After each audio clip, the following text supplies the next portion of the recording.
গল্পের নাম সন্ধ্যা মালতী। কলমে বোরহানা আক্তার রেশমি। গল্পের শেষ অংশ। পুরো বাড়ি মেহমানে গিজগিজ করছে। চারদিকে মরিচ বাতির লাল নীল আলো। অতিথি আপ্যায়নে ব্যস্ত আয়াস, রানা, আকাশ, তমাল আর সাফি। তাছাড়াও রানার কাজিনরাও আছে। আয়াস সন্ধ্যাকে রানার বোন রুনার কাছে বসিয়ে নিজে কাজ করতেছে। সে ইচ্ছা করেই রুনার কাছে সন্ধ্যাকে রেখে গেছে। লিজা, জেরিনকে দিয়ে তার বিশ্বাস নাই। মেয়ে দুটো মারাত্মক রকমের বুদ্ধি নিয়ে ঘোরাফেরা করে। এসব বুদ্ধিতে মানুষ খুশি কম, টাস্কি খায় বেশি। তাই রিস্ক না নিয়ে সন্ধ্যাকে রুনার কাছে রেখে গেছে। রুনা মেয়েটাও বেশ ভালো। এত ধকলের মধ্যেও সে সন্ধ্যার দিকে পুরো নজর রেখেছে। রানার আপু, আমি একটু ওদিকটায় যাই। ভীষণ অস্বস্তি হচ্ছে এখানে। রুনা হয়তো বুঝল। প্রথমে যেতে না দিতে চাইলেই পরে আর নিষেধ করল না। উল্টো সাবধান বাণী জুড়ে দিল সাথে। সন্ধ্যা রুনার পাশ থেকে উঠে চুপচাপ একপাশে গিয়ে দাঁড়াল। তেমন লোকজন না থাকায় সন্ধ্যা চুপচাপ দাঁড়িয়েছিল। সে সময় পাশ থেকে ভেসে আসে পুরুষালী কণ্ঠ। সন্ধ্যা পাশ ফিরে তাকিয়ে দেখে অপরিচিত এক পাতলা গঠনের ছেলে 32টা দাঁত বের করে দাঁড়িয়ে আছে। সন্ধ্যা দৃষ্টি এদিক ওদিক করে, চোখ পিটপিট করে তাকায়। অপরিচিত ছেলেটি বলে, হেই সুন্দরী, আমি তুহিন। তুমি? সন্ধ্যা জবাব দেয় না। আশেপাশে নজর বুলিয়ে তুহিনের সামনে দিয়ে চলে যেতে নেয়। ঠিক তখনই হাত টেনে ধরে তুহিন। ভয়ে গলা শুকিয়ে আসে সন্ধ্যার। গ্রামের সেই ঘটনাগুলো মনে পড়ে যায়। কোনো রকম হাত ছাড়ানোর জন্য জোরাজুরি করে। তারপর শক্ত গলায় বলে, হাত ছাড়ুন। এগুলো কি ধরনের বেয়াদবি? তুহিন দাঁত বের করে বলে, ওমা, বেয়াদবি কেন করব?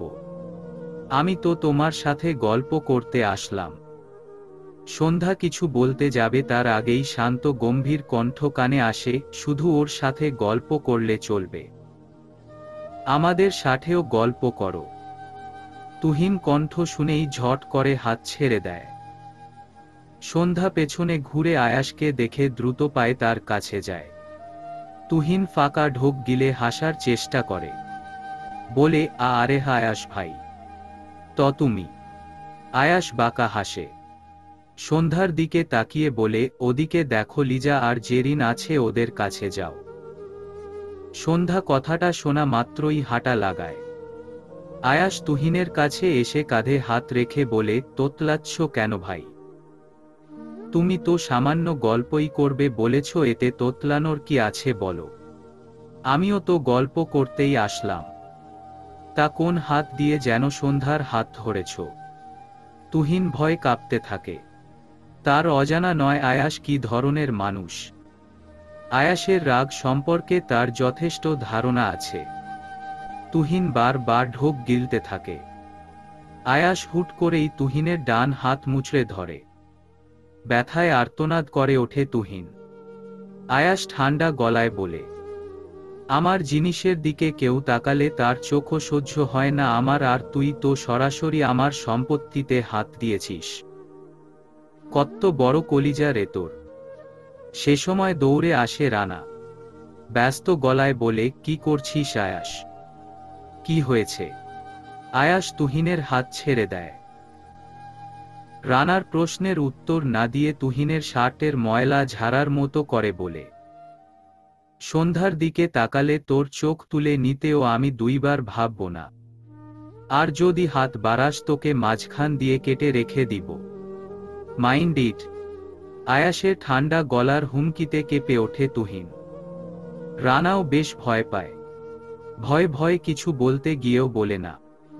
তুহিন ততক্ষণে পালিয়েছে। আয়াস বড় করে শ্বাস নিয়ে গম্ভীর গলায় রানার উদ্দেশ্যে বলে, এসব যা নো আসবে আগে বলতি। অন্তত সন্ধ্যাকে আনতাম না।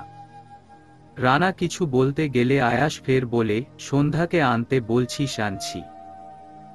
ওর দিকে কেউ চোখ তুলে তাকালেও তার যা হাল হবে সেই একই হাল তোরও হবে। সন্ধ্যাকে সেইফ রাখার দায়িত্ব তোর।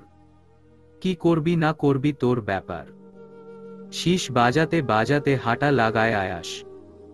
রানা শুকনো ঢোক গিলে বিড়বিড় করে বলে, এই ছেলে আমাকেও থ্রেট দিয়ে গেল। হায় আল্লাহ, আজ মনে হয় আমার চোখ দুটোরও ইন্না লিল্লাহ হবে। রানা দ্রুত লিজা আর জেরিনের কাছে আসে।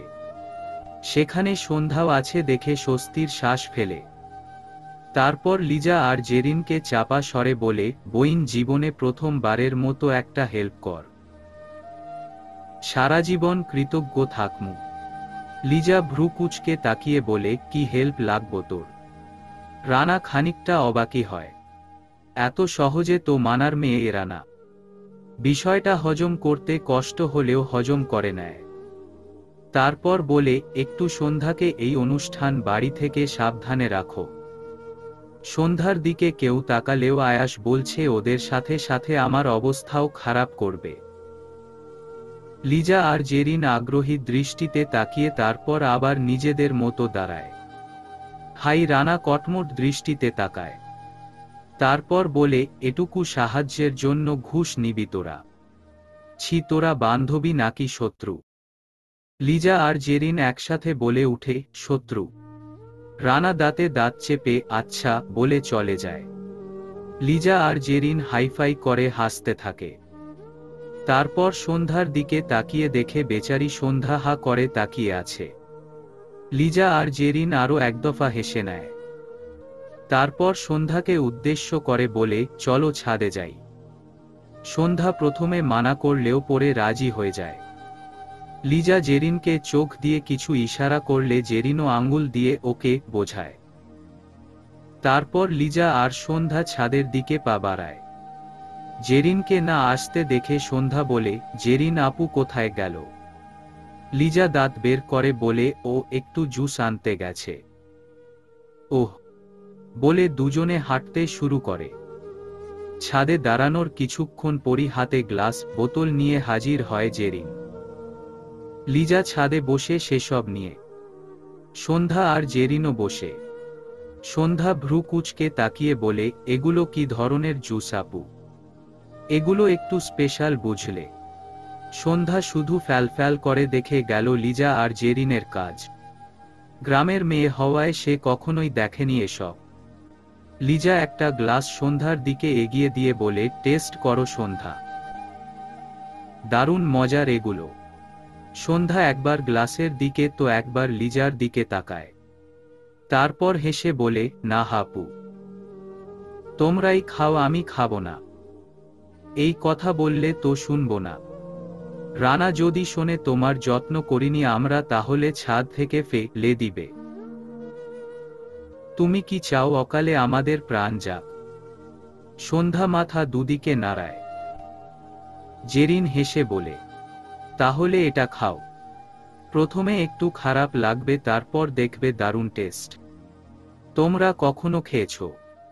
লিজা আর জেরিন 32টা দাঁত বের করে। একসাথে বলে, নাহ গো, আজই প্রথম। সন্ধ্যা আর কিছু বলে না। প্লাস মুখের কাছে আনতেই গন্ধে গা গুলিয়ে ওঠে। দ্রুত গ্লাস সরিয়ে বলে, ছি, এটার কি বাজে গন্ধ। আরে এক চুমুক খাও তো আগে, দেখবে সব ঠিক হয়ে গেছে। জোর করে লিজা আর জেরিন সন্ধ্যাকে খাইয়ে দেয়। প্রথম দিকে গন্ধ আর গলা জ্বালা করলেও পরে ভালো লাগতে শুরু করে। একের পর এক গ্লাস শেষ করে ফেলে। বেচারি সন্ধ্যা বুঝতেও পারে না সে জুস নয় ওয়াইন খাচ্ছে। প্রথমবার খাওয়ার জন্য বেশ অল্পতেই নেশা হয়ে যায়। সন্ধ্যা নেশার ঘোরে লিজা আর জেরিনের থেকে বোতল কেড়ে নেয়। ভাঙা ভাঙা ভাবে বলে, আমি পুরোটাই খাবো, তোমাদের একটুও দেব না। না না, আর খেও না। লিজা আর জেরিনের কথা পাত্তা না দিয়ে বোতল মুখে লাগায় সন্ধ্যা। লিজা আর জেরিন কোনো রকমে বোতল টেনে অন্য জায়গায় সরিয়ে দেয়। সন্ধ্যা ঠোঁট উল্টে ফ্লোরে পা মেলে বসে বাচ্চাদের মতো করে বলে, আমি তোমাদের সাথে কথা বলবো না। তোমরা পচা। লিজা মাথা চুলকে বলে, বান্ধবী রে, এইটা কি আকাম করে ফেললাম রো? আয়াস আর রানা আজ আমাদের এলাকা ইটা হাতে নিয়া ঘুরবে। জেরিন কাদো কাদো স্বরে বলে, সব তোর দোষ। তোকে কতবার বলছি মেয়েটা কখনো এসব খায়নি, ওর বেশি নেশা হয়ে যাবে। তুই তো কানেই তুললি না। ওদের কথার মধ্যে সন্ধ্যা বলে ওঠে, এই তোমরা কি ফিসফিস করতেছ? আচ্ছা তোমরা 4 জনকে? এই তো এটা লিজা আপু, এটা জেরিন আপু আর এই দুটোকে। ওমা এখন তো 6টা মেয়ে। লিজা আর জেরিন কপালে হাত দেয়। সন্ধ্যা 1 2 করে গুনতেছে। সন্ধ্যা হুট করেই আকাশের দিকে তাকিয়ে কান্না করে ওঠে। ভয় পেয়ে যায় লিজা আর জেরিন। ব্যস্ত গলায় সন্ধ্যাকে বলে, কাঁদছো কেন? কি হয়েছে? সন্ধ্যা ফুপিয়ে ফুপিয়ে বলে, আমি আম্মার কাছে যাব।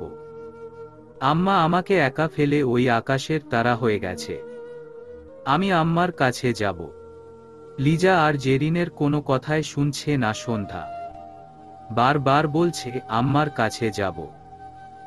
কোনো উপায় না পেয়ে জেরিন শুকনো ঢোক গিলে বলে, দেখ মা, ইর এমনেও খাওয়া লাগবে ওমনেও খাওয়া লাগবে, তার থেকে ভালো হবে আমরা আগে আয়াসকে ডাকি।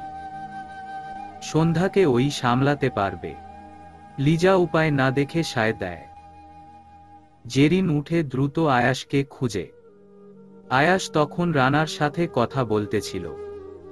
জেরিন ভয়ে ভয়ে আয়াসের কাছে এসে বলে, আয়াস একটু ছাদে চলা।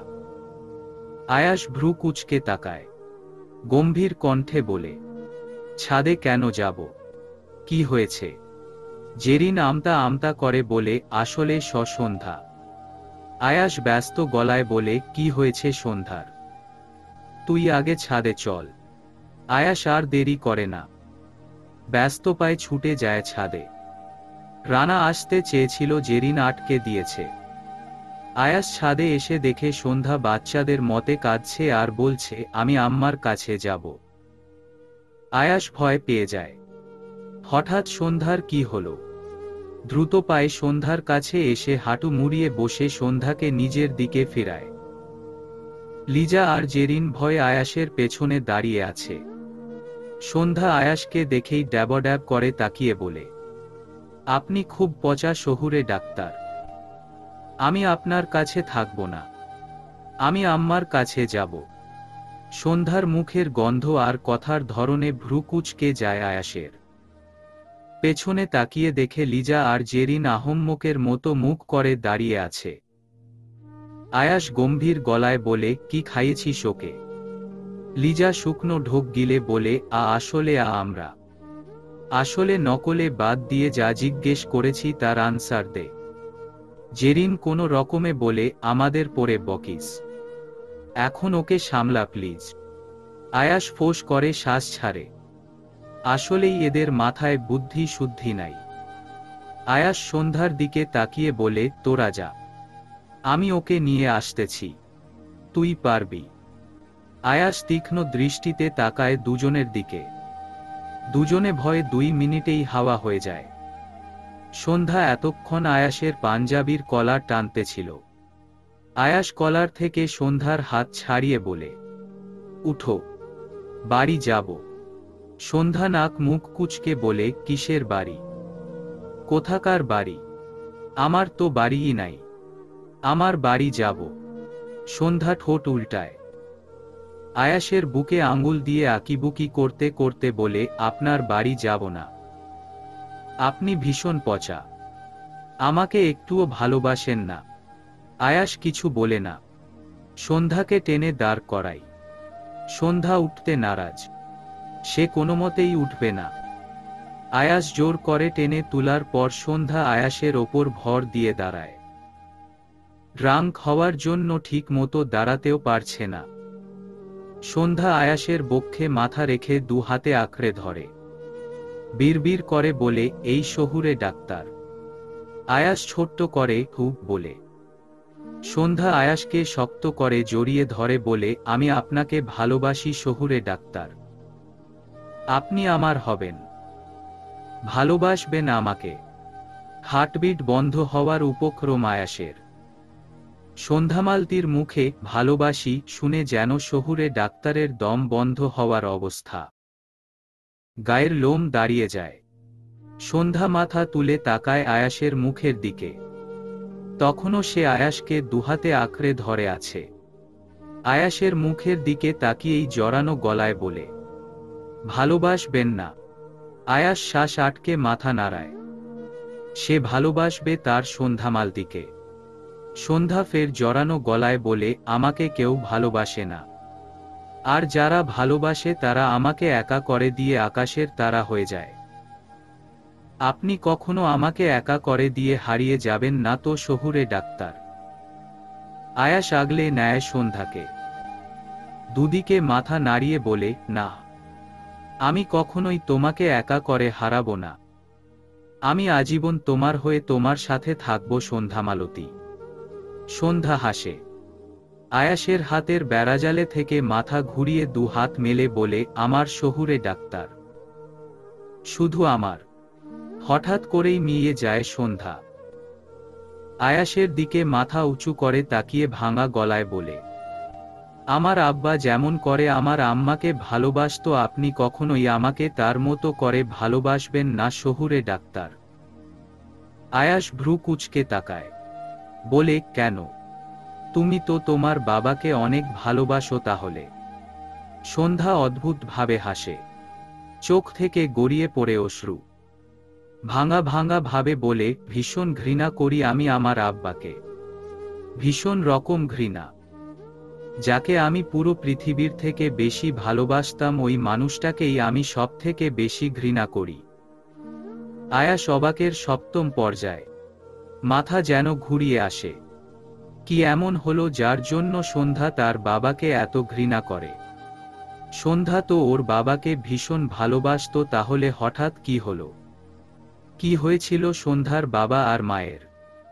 চারদিকে হাতড়েও কোনো উত্তর পেল না আয়াস। সন্ধ্যা তখনও আওড়াচ্ছে একই কথা। একসময় ক্লান্ত হয়ে আয়াসের বুকে মাথা রেখেই চুপ হয়ে যায়। আয়াস বারবার সন্ধ্যাকে ডেকেও সাড়া পায় না। ঘুমিয়ে পড়েছে বুঝে দীর্ঘশ্বাস ফেলে কোলে তুলে নেয়। অগ্রসর হয় ছাদের দরজার দিকে, সাথে নিয়ে যায় অনেক প্রশ্ন যার একটা উত্তরও তার কাছে নেই। সন্ধ্যা কি এই প্রশ্নগুলোর উত্তর আদৌ দেবে নাকি সব রহস্য ঢাকা পড়ে যাবে ধীরে ধীরে? সেটাও জানা নেই আয়াসের। সকালে সন্ধ্যার ঘুম ভাঙে অনেক বেলায়। আকাশ মেঘলা থাকার দরুন ঠিক কয়টা বাজে তা ঠাহর করতে পারে না সন্ধ্যা।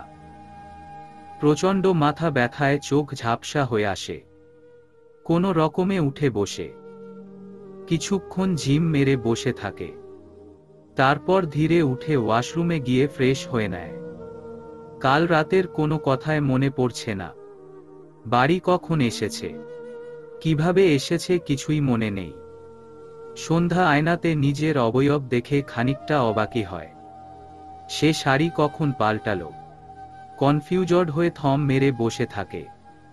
মাথাটা এখনো কেমন করছে।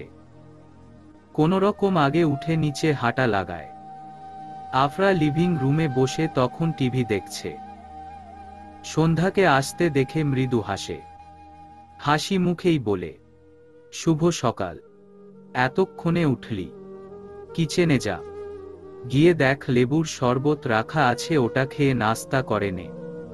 এত সকালে নাস্তা করব? তোমার এত সকালে সব নাস্তা রেডি করা শেষ? আফরা অবাক চোখে তাকিয়ে বলে, এত সকাল কোথায় রে? 11টা বাজে। আকাশের অবস্থা আজ খুব একটা ভালো না, তাই বলে তুই একদম সকাল ভাবলি? সন্ধ্যা আর কিছু বলে না। কিচেনে গিয়ে লেবুর শরবত খেয়ে নাস্তা প্লেটে নিয়ে আফরার কাছে আসে। আফরা হেসে দেয়। সন্ধ্যা মুখে কিছু না বলে প্লেট হাতে মাথা নিচু করে বসে। আফরা হাতটা ধুয়ে সন্ধ্যার থেকে প্লেট নিয়ে সন্ধ্যাকে খাইয়ে দিতে শুরু করে। সন্ধ্যা খানিকটা অবাকই হয়। সে মুখে বলেনি খাইয়ে দিতে, তাও মানুষটা বুঝল কিভাবে।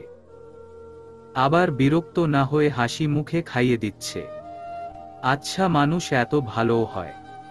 আবেগে চোখ ছলছল করে উঠে। নিজেকে সামলে চুপচাপ খেতে থাকে। একবার আশেপাশে তাকায়। আফরা খাইয়ে দিতে দিতে বলে, আয়াস নেই, রানাদের বাড়িতে গেছে, বিয়ের কত কাজ ওখানে জানিসই তো। সন্ধ্যা মিয়ে যায়। খেতে খেতে আমতা আমতা করে বলে, একটা কথা জিজ্ঞেস করব আন্টি? হ্যাঁ বলা। আসলে আমার না কাল রাতের কথা কিছু মনে নেই। কিভাবে বাড়ি এসেছি, আমার শাড়ি। আফরা মুচকি হাসে, বলে, কাল অনেক রাতে বাড়ি ফিরেছিস দুজন। তুই তো ঘুমে বিভোর ছিলি, তাই আয়াস তোকে কোলে করে রুমে দিয়ে আসছে। আর শাড়ি আমি পাল্টে দিয়েছি। এখন চুপটি করে খেয়ে নে তো। খেয়ে গোসল করে রেডি হয়ে নে। জুম্মার পর আয়াস তোকে নিয়ে যাবে। সন্ধ্যা চমকে উঠে বলে, আজ শুক্রবার? হ্যাঁ। হায় আল্লাহ, আমার আজকেই ফজরের নামাজটা কাজা হয়ে গেল। আফরা কিছু না বলে নিঃশব্দে হাসে। সন্ধ্যা পুরোটা খেয়ে নেয়। আফরা প্লেট নিয়ে রান্নাঘরে চলে যায়। সন্ধ্যাও পিছু পিছু যায়। আফরা প্লেট রাখতে রাখতে বলে, কিছু বলবি? সন্ধ্যা আমতা আমতা করে বলে, আসলে আন্টি, কিছু হয়েছে। সন্ধ্যা, বলছিলাম যে বিয়েতে কি যেতেই হবে। আফরা হেসে সন্ধ্যার চুলে হাত বুলিয়ে বলে, কেন যাবি না? রানা অনেক রাগ করবে। তাছাড়া আজ আমিও তো যাব। তুই এখন যা, গোসল করে নে, নামাজ পড়ে রেডি হয়ে নিবি, কেমন? সন্ধ্যা মাথা নাড়ায়, দুপা এগিয়ে বলে, আচ্ছা আন্টি, এ বাড়িতে কি আর কেউ থাকে না? আফরা আফসোসের সুরে বলে, না রে, আমি, তোর আঙ্কেল আর আয়াস থাকি। তোর আঙ্কেল একটা কাজে গেছে, দুদিন পরই চলে আসবে। সন্ধ্যা হেসে সিঁড়ি দিয়ে উপরে যায়। আয়াসের বাবা কেমন মানুষ কে জানে। তার যদি এ বাড়িতে থাকা নিয়ে কোনো সমস্যা হয়। গভীর চিন্তায় মগ্ন হয় সন্ধ্যা। জুম্মার নামাজ শেষে আয়াসের দেখা পায় সন্ধ্যা। আয়াস নামাজ শেষ করে বাড়িতে ঢুকে প্রথমেই সন্ধ্যার ঘরে আসে। গায়ে এখনো পাঞ্জাবি জড়ানো। সন্ধ্যা তখন নামাজ শেষ করে মাত্রই উঠেছে। আয়াস এসে ব্যস্ত গলায় বলে, তাড়াতাড়ি রেডি হও, রানাদের বাড়িতে যেতে হবে। আর আম্মু যাবে, তুমি সব সময় উনার সাথে সাথে থাকবে। সন্ধ্যা আচমকা এত কথা শুনে খানিকটা ভরকায়। নিজেকে সামলে বলে, একটু দম নিয়ে বলুন। আয়াস ভ্রু কুঁচকে বলে, দম নেওয়ার টাইম নাই। ওদিকে বরপক্ষ চলে আসছে প্রায়। দ্রুত রেডি হও। সন্ধ্যার জবাবের অপেক্ষা না করেই পা বাড়ায় দরজার দিকে। দরজা ছেড়ে বেরিয়ে গিয়েও আবার ফিরে আসে। গম্ভীর স্বরে বলে, কাবাডে বোরকা, হিজাব, নিকাব সহ পিন, সেফটি পিন যা যা লাগে সবই আছে, অবশ্যই ওগুলো পরবা। সন্ধ্যা নিঃশব্দে মাথা নাড়ায়। কাল তো এমন কোনো রুলস ছিল না, আজ হঠাৎ এমন রুলসের কারণ? সন্ধ্যার ছোট মাথায় এই কথাটা ঢোকে না। আপনমনে কাবাড থেকে বোরকা, হিজাব, নিকাব নিয়ে নেয়। হিজাব বাঁধতে পারে না বলে বোরকা পরলেও হিজাব হাতে দাঁড়িয়ে থাকে। ঠোঁট উল্টে একবার এপিঠ তো একবার ওপিঠ রেখে, একবার মাথায় দেয়, আরেকবার হাতে নেয়। আয়াসের ততক্ষণে রেডি হওয়া শেষ। এসে দেখে সন্ধ্যা হিজাব হাতে দাঁড়িয়ে আছে। পাঞ্জাবির হাতা গুটাতে গুটাতে বলে, হাতে নিয়ে দাঁড়িয়ে আছো কেন? সন্ধ্যা মাথা নিচু করে বলে, এগুলো কখনো পরিনি। আয়াস ফোঁস করে নিঃশ্বাস নেয়। তারপর কিছু একটা ভেবে ইউটিউবে হিজাব টিউটোরিয়াল সার্চ দিতে দিতে সন্ধ্যার উদ্দেশ্য বলে, দেখে দেখে পারবা। সন্ধ্যা মাথা নাড়ায়। আয়াস ইউটিউবে খুবই সহজ নিকাবসহ হিজাব বাঁধার টিউটোরিয়াল বের করে সন্ধ্যাকে ফোন ধরিয়ে দিয়ে নিজে আবার বাহিরে চলে যায়। সন্ধ্যা দেখে দেখে হিজাব আর নিকাব পরে নেয়। একটু সমস্যা হলেও পেরেছে। সন্ধ্যা আয়াসের ফোন নিয়ে রুম থেকে বের হয়। আফরার ঘর বন্ধ দেখে সে দ্রুত নিচে নামে। আফরা আর আয়াস রেডি দাঁড়িয়ে আছে। আফরা সন্ধ্যাকে দেখে অবাক হলেও আয়াস স্বাভাবিক। আফরা আয়াসের মুখের দিকে তাকিয়ে যা বোঝার তা বুঝে নেয়। গাড়ি করে দ্রুতই এসে পড়ে রানাদের বাড়ি। আয়াসদের ঢুকতে দেখে লিজা আর জেরিন কাচুমাচু মুখ নিয়ে এগিয়ে আসে। আফরা হেসে বলে, কি রে তোদের মুখ এমন কেন? লিজা বলে, এমনিতেই আলটি। বেশি লাফাইলে তোমার ছেলে আমাদের পা ভেঙে দিবে বলছে। আয়াস পাশ থেকে ডোন্ট কেয়ার ভাব নিয়ে বলে, উল্টা পাল্টা কাজ করলে শুধু পা না তোদের মাথাটাও ভাঙব। জেরিন ভেঙচি কাটে, বলে, সন্ধ্যা কোথায়? আন্টি ওকে আনোনি? সন্ধ্যা কিছু বলতেই যাচ্ছিল তার আগে আয়াস বলে, না রে, ওকে আনিনি। তোরা দূরে সর যা। লিজা কাদো কাদো মুখ করে বলে, তুই আমাদের জন্য বেচারি সন্ধ্যাকে একা একা রেখে আসলি। সন্ধ্যা পাশ থেকে বলে, আরে না আপু, এই তো আমি। লিজা আর জেরিন আশেপাশে তাকায়। দুজনে একসাথে বলে, এটা সন্ধ্যার কণ্ঠ না। একবার নিজেদের দিকে আরেকবার আয়াসের দিকে তাকায়। সন্ধ্যা এগিয়ে এসে বলে, আরে হেই তো আমি। লিজা আর জেরিন হা করে তাকায়। আয়াস ওদের পাত্তা না দিয়ে বলে, তোরা ওর থেকে অন্তত 5 হাত দূরে থাকবি। আর সন্ধ্যা, আই ওয়ার্ন ইউ, তোমাকে যেন ওদের সাথে না দেখি।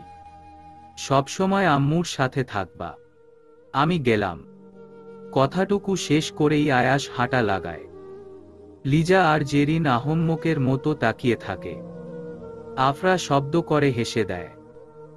তারপর সন্ধ্যার হাত ধরে বলে, আমিও প্রথমে অবাকই হয়েছিলাম আম্মাজানেরা। এবার নিজেদের মুখ বন্ধ করে ওদিকে যাও। সন্ধ্যা আমার সাথে থাকবে। আন্টি তুমিও। জি আমিও। কারণ আমার ছেলে যদি জানে আমি তার সম্পত্তির দেখভাল না করে তোমাদের সাথে ঘুরতে দিছি নির্ঘাত আমার কল্লা যাবে। শব্দ করে হাসে। সন্ধ্যা অবুঝের মতো তাকিয়ে থাকে। লিজা আর জেরিন শোয়েক কাটিয়ে বলে উঠে, আয়াস তো দিন দিন জোশ হয়ে যাচ্ছে ভাই। রাতে ভালো লাগছিল না বলে সন্ধ্যা ছাদে এসে দাঁড়ায়। সাফির মতো ভূতের ভয় নেই সন্ধ্যার। রানাদের বাড়ি থেকে এসে সন্ধ্যা সেই যে রুমে ঢুকছে আর বের হয়নি। আয়াসও ঘুমিয়েছে বাড়ি এসে। সন্ধ্যা ছাদে এসে চোখ বন্ধ করে বাতাস অনুভব করছিল। সে সময় পাশ থেকে পুরুষালী কণ্ঠ ভেসে আসে, রাতে ছাদে আসতে নিষেধ করেছিলাম। শান্ত গলায় জিজ্ঞেস করে, তাম তোমার বাবাকে ঘৃণা করো কেন? মাথায় আকাশ ভেঙে পড়ার মতো অবস্থা হলো যেন সন্ধ্যার। বিস্ময় নির্বাক দৃষ্টিতে তাকায় আয়াসের দিকে। আয়াস ভীষণ স্বাভাবিক। সন্ধ্যা অবাক কণ্ঠেই জিজ্ঞেস করে, আপনাকে কে বলল? আয়াস নিঃশব্দে হাসে, বলে, তুমিই তো বললে কাল। আমি? কখন? আমার তো মনে নেই। মনে থাকবে কিভাবে? ওয়াইন খেয়ে তো পুরাই মাতাল হয়ে গেছিলা। সন্ধ্যা চোখ মুখ কুঁচকে বলে, ওয়াইন কি? অ্যালকোহল। সন্ধ্যা সাথে সাথেই ওয়াক ওয়াক করে। আয়াস অবাক কণ্ঠে বলে, কি হলো সন্ধ্যা? তোমার কি খারাপ লাগছে? সন্ধ্যা মুখ বিকৃত করে বলে, ইয়াকছি। আমি ওইসব খেয়েছি। আল্লাহ! আয়াস শব্দ করে হেসে দেয়, বলে, ওগুলো তোমার হজম হয়ে গেছে। এখন ওয়াক ইয়াকছি করেও বের হবে না। আরও যাও লিজা আর জেরিনের সাথে। আপুরা আমাকে এসব খাইয়েছিল। আয়াস কথা ঘুরিয়ে বলে, তুমি কথা ঘুরিও না, আমার প্রশ্নের উত্তর দাও। সন্ধ্যা অন্যদিকে তাকিয়ে মলিন গলায় বলে, নেশার ঘোরে কি না কি বলেছি তা ধরে বসে আছেন কেন? নেশার ঘোরে মানুষ সত্যি কথা বলে, তাই ধরে বসে আছি। আপনি কখনো চেষ্টা করেছেন শহুরে ডাক্তার? আয়াস ভ্রু কুঁচকায়, দীর্ঘশ্বাস নিয়ে বলে, বুঝছি। আচ্ছা বাদ দাও, রুমে যাও। সন্ধ্যা মাথা নাড়িয়ে একটু এগিয়ে আবার পিছনে তাকিয়ে আমতা আমতা করে বলে, আমি কি আরো কিছু বলেছি শহুরে ডাক্তার? সন্ধ্যা মনে মনে আল্লাহকে ডাকছে, না জানি কিছু বলেছে কিনা। আয়াস সন্ধ্যার চিন্তিত মুখ দেখে হাই তুলে বলে, বলেছ তো অনেক কিছু। পেটের অনেক গোপন কথা উগলে দিয়েছ। সন্ধ্যার বুক ধড়াস করে ওঠে, মুখটা কাদো কাদো হয়ে যায়। চোখ পিটপিট করে জড়ানো গলায় বলে, কি বলেছি? যা বলেছ তা শুনতে হবে না, রুমে যাও। সন্ধ্যা কিছু বলতে গিয়েও বলে না, দ্রুত পায়ে ছাদ থেকে নেমে যায়। আয়াস সেদিকে তাকিয়ে ঠোঁট কামড়ে হাসে। কিছুক্ষণ দাঁড়িয়ে থেকে অনেক হিসাব কষতে থাকে। সে সময় পেছনে থেকে কেউ ডাকে, আয়াস। আয়াস পেছনে তাকায়। সানজিদাকে দাঁড়িয়ে থাকতে দেখে খানিকটা চমকায়। নিজেকে সামলে বলে, তুমি এত রাতে? সানজিদা মুচকি হেসে বলে, কিছু কথা ছিল তোমার সাথে। আয়াস ভ্রু কুঁচকে বলে, আমার সাথে? হ্যাঁ। নিচে চলো, এখানেই বলি। আচ্ছা বলো। সানজিদা কিছুক্ষণ চুপ থাকে, তারপর দীর্ঘশ্বাস নিয়ে বলে, আমি তোমাকে বিয়ে করতে পারবো না। আমি অন্য কাউকে ভালোবাসি। সানজিদার কথায় চরম রকমের শকট আয়াস। অবাকের চরম পর্যায়। সে নিজেই চেয়েছিল সানজিদার সাথে বিয়ের বিষয়টা নিয়ে কথা বলতে। একজনকে মনে রেখে তো অন্যজনের সাথে সংসার প্রণয় কিছুই হয় না। কিন্তু সানজিদা নিজেই যে তাকে বিয়ে করতে চাইবে না সে ভাবতেও পারেনি। খুশিতে উত্তেজনায় সে বলে, কি বললে? সানজিদা খানিকটা অবাক চোখে তাকায়। আয়াসের পুরো মুখে খুশির ফোয়ারা বইছে। সানজিদা ফের বলে, আমি তোমাকে বিয়ে করতে পারবো না। আমি অন্য একজনকে ভালোবাসি। আয়াস খুঁজে পায় না কি বলবে। এত সহজে সে সন্ধ্যাকে পেয়ে যাবে? সত্যি নাকি স্বপ্ন? উত্তেজনায় আয়াস গড়গড় করে বলে, এটা আগে বলো নাই কেন? আগে বললে তো আরো আগেই সব ঠিক হয়ে যেত।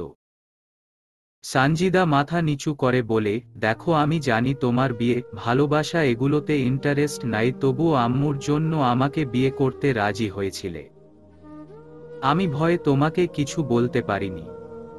অনেক ন্যাকামো করতাম, গায়ের সাথে ঘেঁষে থাকতাম যাতে তুমি আমাকে খারাপ ভেবে বিয়েটা ভেঙে দাও। কিন্তু ওগুলো তোমার ওপর কোনো ইফেক্টই করতো না। হতাশ হতাম। কিন্তু সন্ধ্যা মেয়েটা আসার পর থেকে তোমার মধ্যে পরিবর্তন পেয়েছি। মামির সাথে কথা বলে সিউর হলাম তুমি আসলেই সন্ধ্যাকে ভালোবাসো। তাই আজ সাহস করে বলতে এসেছি। আয়াস সানজিদার কথায় চোখ বন্ধ করে শ্বাস নেয়। খুশিতে তার হাত পা রীতিমতো কাঁপছে। আর কোনো বাধা নেই তার আর সন্ধ্যার এক হওয়ায়। সন্ধ্যা আফরার রুমে এসে চুপ করে বসে আছে। আফরা এটা ওটা বললেও তার উত্তর খুব কম দিচ্ছে। আফরা সন্ধ্যার চুপ থাকাটা পর্যবেক্ষণ করে। বলে, তুই এত চুপ কেন সন্ধ্যা? কিছু হয়েছে? কই? না তো, কিছুই হয়নি। একটা কথা জিজ্ঞেস করব আন্টি? হ্যাঁ করো। সন্ধ্যা দৃষ্টি এদিক ওদিক করে আমতা আমতা করে বলে, ছাদে যেতে দেখলাম একটা মেয়েকে। কেউনি। আফরা হেসে বলে, ওটা আমার ননদের মেয়ে সানজিদা। সানজিদা নামটা শুনতাই সামান্য কেঁপে ওঠে সন্ধ্যা। লিজা আর জেরিনের কাছে সে শুনেছিল আয়াসের ফিয়ন্সের নাম সানজিদা। আফরা হয়তো খেয়াল করল সন্ধ্যার অস্থিরতা। সে মৃদু হেসে সন্ধ্যার গালে হাত রেখে বলে, জানিস সন্ধ্যা, আমার ননদ সাথী ছিল একটা চরম রকমের ভালো মেয়ে। এত মায়া ছিল মুখটাই যে ওর মুখের দিকে তাকালেই চোখ জুড়িয়ে যেত। আয়াসের প্রিয় ছিল সাথী। আমার ছেলেটা ছোটবেলা থেকেই ভীষণ চাপা স্বভাবের। তবে সে সাথীর সাথে ছিল খোলা বইয়ের মতো। সাথী অন্তঃপ্রাণ আয়াস। সাথীর তখন বয়স কত হবে? এই ধর 23 কি 24। সানজিদার বাবার সাথে তখন তার প্রণয় হয়। দু পরিবার থেকেই বিয়ের আয়োজন করা হয়। বিয়ে হয়। সানজিদা হয় কিন্তু পাল্টে যায় সানজিদার বাবা। পরনারীতে আসক্ত হয়ে সাথীকে মেরে ফ্যানের সাথে ঝুলিয়ে দেয়। শেষের লাইন বলতে গিয়ে কথা আটকে যায়। আফরার গলায়। চোখ বেয়ে ঝরে অজস্র অশ্রু। সন্ধ্যার চোখও ছলছল করে ওঠে। আফরা কয়েক সেকেন্ড থেমে বলে, সাথীর মৃত্যুর পর আমার ছেলেটা এলোমেলো হয়ে গেল। প্রাণপ্রিয় ফুফুর এমন ঝুলন্ত লাশ দেখার পর থেকে একদম চুপ হয়ে যায়। সেদিন থেকে আয়াসের এই ভালোবাসার প্রতি বিশ্বাস ঠুনকো হয়ে গেছিল। সানজিদা আমার কাছেই বড় হয়েছে, 2 বছর হলো ও হোস্টেলে থাকতেছে। আয়ান সানজিদাকে বিয়ে করতে চেয়েছিল এই কারণে যাতে সাথীর মতো সানজিদার অবস্থা করুণ না হয়। সন্ধ্যা কাপা কাপা গলায় বলে, ফুফুর স্বামীর শাস্তি হয়নি। আফরা দীর্ঘশ্বাস ফেলে তাচ্ছিল্যের সুরে বলে, টাকার জোরে আইনের বিচার থেকে বেঁচে গেলেও আল্লাহর বিচার থেকে বাঁচতে পারেনি। বছর খানেক পরই অ্যাক্সিডেন্টে পঙ্গু হয়ে গেছে। কেউ দেখতেও যায় না। সানজিদা নিজেও কখনো যায়নি। সন্ধ্যার শরীরের লোম দাঁড়িয়ে যায়। মানুষগুলো এমন বদলে যায় কেন? প্রণয়ের বিয়েতেও কেন পরকীয়ায় লিপ্ত হয়? এ সমাজ এত নিচে কেন নেমে যায়? কেন মেয়েরা ভালোবেসে বিয়েতেও এত কষ্টের সম্মুখীন হয়? কোনো প্রশ্নের উত্তর নেই। অথচ প্রশ্নগুলো এ সমাজে ভীষণ রকম সত্যি। ভালোবাসতেও এখন অনেকে ভয় পায়। স্বাভাবিক নয় কি? সন্ধ্যা আফরার কাছে থেকে উঠে নিজের রুমে যায়। দেয়ালে টাঙানো সাথী আর আয়াসের হাসি মুখের ছবি দেখে সেদিকেই তাকিয়ে থাকে। সত্যিই মানুষটার মুখে কি নিদারুণ মায়া, অথচ উনার পরিণতি কতটা ভয়ঙ্কর। ঠিক কতটা সময় সন্ধ্যা সেই ছবিটার দিকে তাকিয়েছিল তার জানা নেই। হঠাৎ করেই মাথায় উদয় হয়, তার পরিণতি কি হবে? সেও কি এই সাথীর মতো কোনো ফ্যানের সাথে ঝুলে যাবে কখনো? পরক্ষণেই নিজেকে শাসায়। আয়াস তার সাথে কখনোই এমন করবে না, কিন্তু তবুও একটা প্রশ্ন রয়ে যায়। আয়াস কি আদৌ তাকে বিয়ে করবে? সন্ধ্যার পর আয়াসের দেওয়া শাড়ি পরে বসে আছে সন্ধ্যা। সাথে ম্যাচিং গহনা, কানের দুল, চুড়ি, পায়েল সব পরেছে। আয়াসের কথা অনুযায়ী সে চুলগুলো খোলায় রেখেছে। যদিও গরম, তবুও কিছু করার নেই।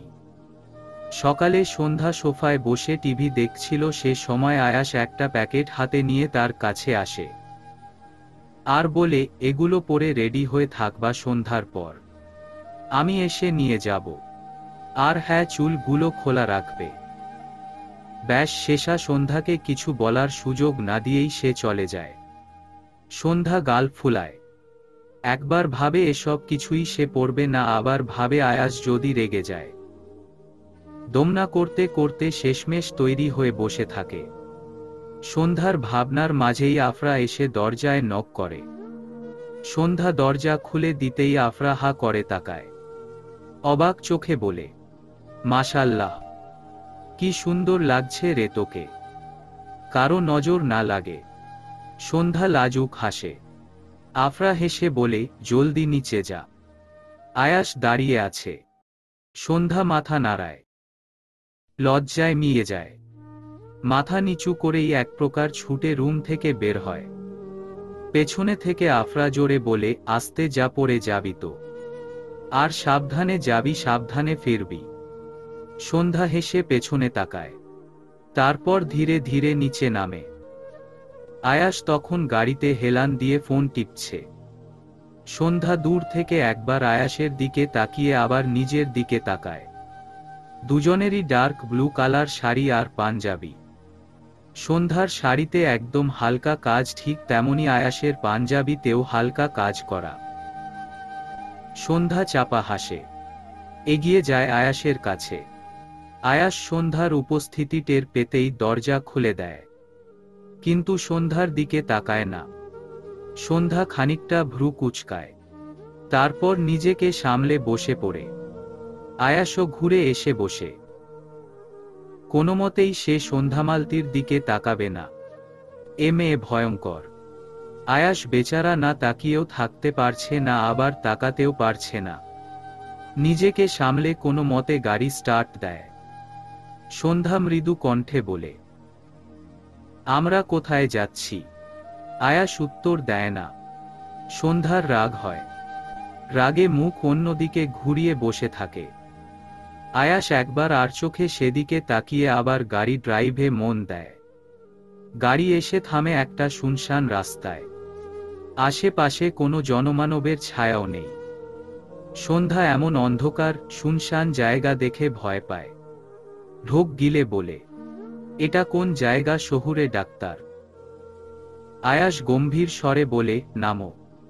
নামলেই বুঝবা এটা কোন জায়গা। আপনি এমন ফাঁকা জায়গায় আনছেন কেন আমারে? মেরে টেরে ফেলবেন নাকি? আয়াস তীক্ষ্ণ দৃষ্টিতে তাকায় সন্ধ্যার দিকে। সাথে সাথেই তার হার্টবিট বেড়ে যায়। কপালের ভাঁজের জায়গায় পুরো মুখে ফুটে উঠে মুগ্ধতা। সন্ধ্যার ভীতু চাহনিতে আরো বেশি হৃদয় কাঁপানো সৌন্দর্য ফুটে উঠেছে। চোখে মুখে এক অন্যরকম স্নিগ্ধতা।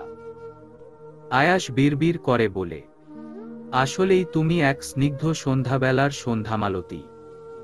তাকে যে রূপেই দেখি সে রূপেই স্নিগ্ধতায় ঘেরা থাকে মুখ। সন্ধ্যার ডাকে হুঁশ ফিরে আয়াসের। নিজেকে স্বাভাবিক করে দ্রুত গাড়ি থেকে নেমে যায়। সন্ধ্যাও সাহস করে নেমে যায়। আয়াস সন্ধ্যার কাছে এসে বলে, চলো। সন্ধ্যা কিছু জিজ্ঞেস করতে গিয়েও করে না। জায়গাটা তার ভীষণ ভালো লাগে। চারদিকে নীরবতায় কেমন গায়ে কাটা দেওয়ার মতো অনুভূতি। আর পাশে যদি থাকে প্রিয় মানুষ তাহলে তো কোনো কথাই নাই। দুজনেই নিশ্চুপ ভাবে হাঁটতে থাকে। এই নীরবতায় ছেদ পড়ে আয়াসের কথায়, আচ্ছা সন্ধ্যা, সৌন্দর্যের সমঙ্গা কি তোমার কাছে? সন্ধ্যা ফ্যালফ্যাল করে তাকায়। অন্ধকারে মুখ দেখতে পায় না। অবয়বটাই ভেসে ওঠে শুধু। এটা কেমন প্রশ্ন তা সন্ধ্যার বুঝে আসে না। এই সময় এটা কোনো প্রশ্ন হলো? সন্ধ্যা তবুও নিজেকে সামলে বলে, যার মন সুন্দর সেই প্রকৃত সৌন্দর্যের মালিক। আয়াস নিঃশব্দে হাসে। আলতো হাতে সন্ধ্যার হাত আগলে নেয়। কেঁপে ওঠে সন্ধ্যা। আয়াস ঠোঁট কামড়ে হাসে। সে হাসি দেখতে পায় না সন্ধ্যা। অন্ধকারেই মিলিয়ে যায়। আয়াস ফের বলে, যাকে ভালোবাসো তার কোন সৌন্দর্য দেখো? চমকে ওঠে সন্ধ্যা। এমন প্রশ্নের জন্য যে সে মোটেও প্রস্তুত ছিল না তার কাঁপুনিতেই টের পায় আয়াস। সন্ধ্যা বলে, এসব কি প্রশ্ন করতেছেন শহুরে ডাক্তার? কেন? তোমার অসুবিধা হচ্ছে? সন্ধ্যা চুপ করে যায়। কিছুক্ষণ নীরবতায় কাটার পর সন্ধ্যা নিজেই বলে, যাকে ভালোবাসি তাকে ঠিক কী কারণে ভালোবাসি জানি না। তবে নারীদের প্রতি তার সম্মান, তার ব্যক্তিত্ব, হয়তো এসব দেখেই তার প্রতি অনুভূতির সৃষ্টি।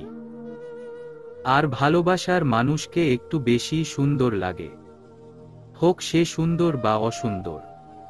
তার বাহ্যিক সৌন্দর্যও তখন চোখ ধাঁধিয়ে দেয়। আর মন সুন্দর হলে তো পুরো পৃথিবীটাই হাতের মুঠোয় মনে হয়। আয়াস মুগ্ধ হয়ে শোনে। বলে, যদি কখনো তার সৌন্দর্য, ব্যক্তিত্ব হারিয়ে যায় তবুও কি তোমার ভালোবাসা অটুট থাকবে?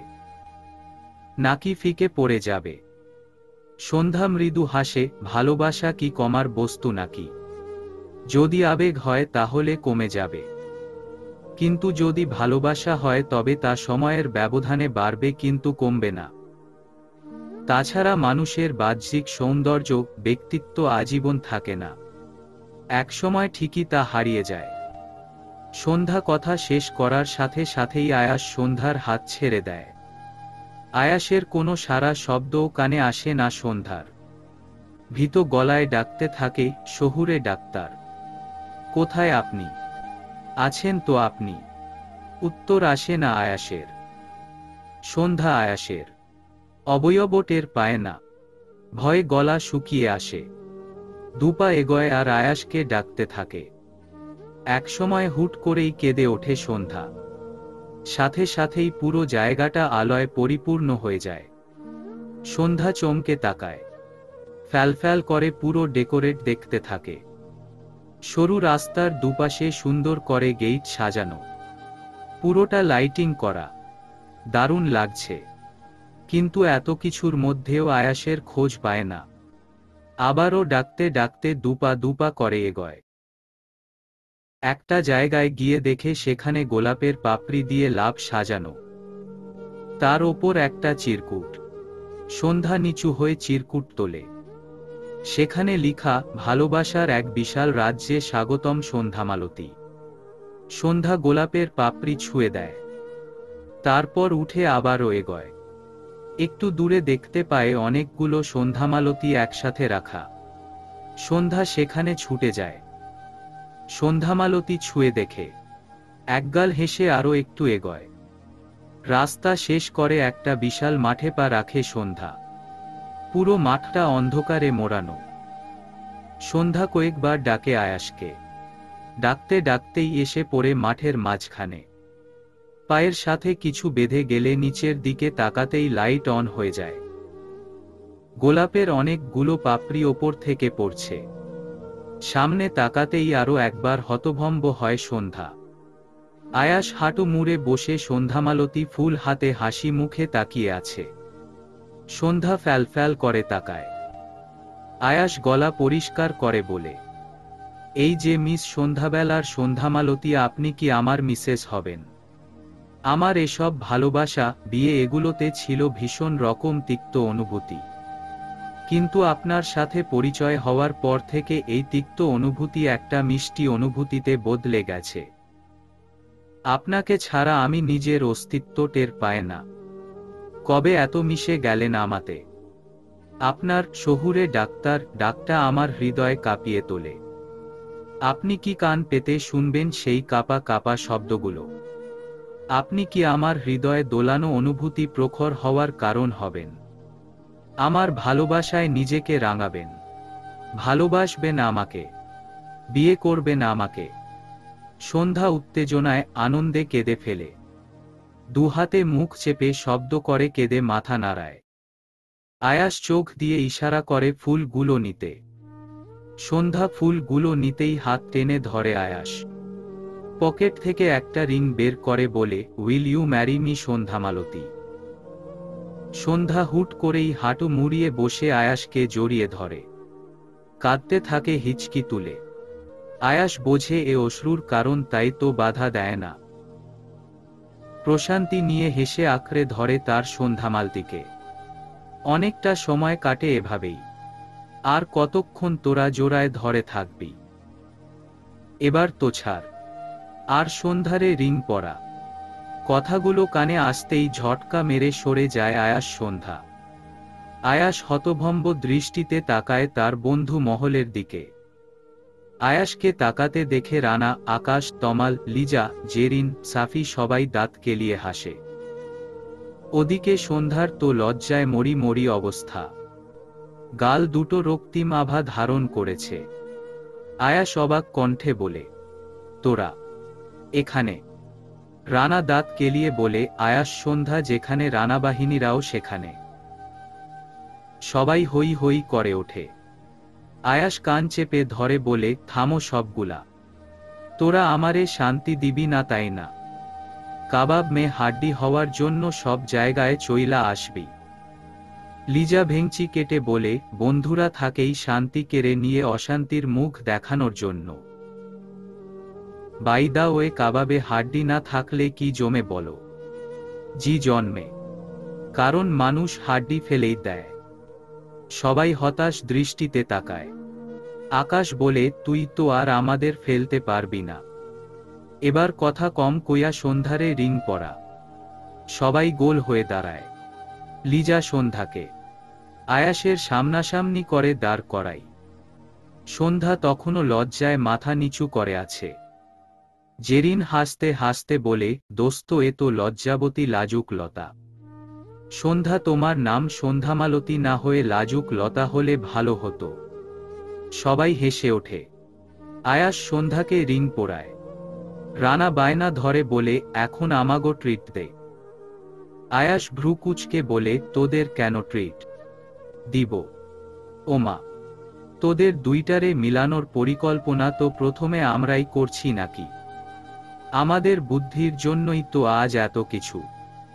তীক্ষ্ণ দৃষ্টিতে তাকায় আয়াস। বাকি সবাই দাঁত কেলায়।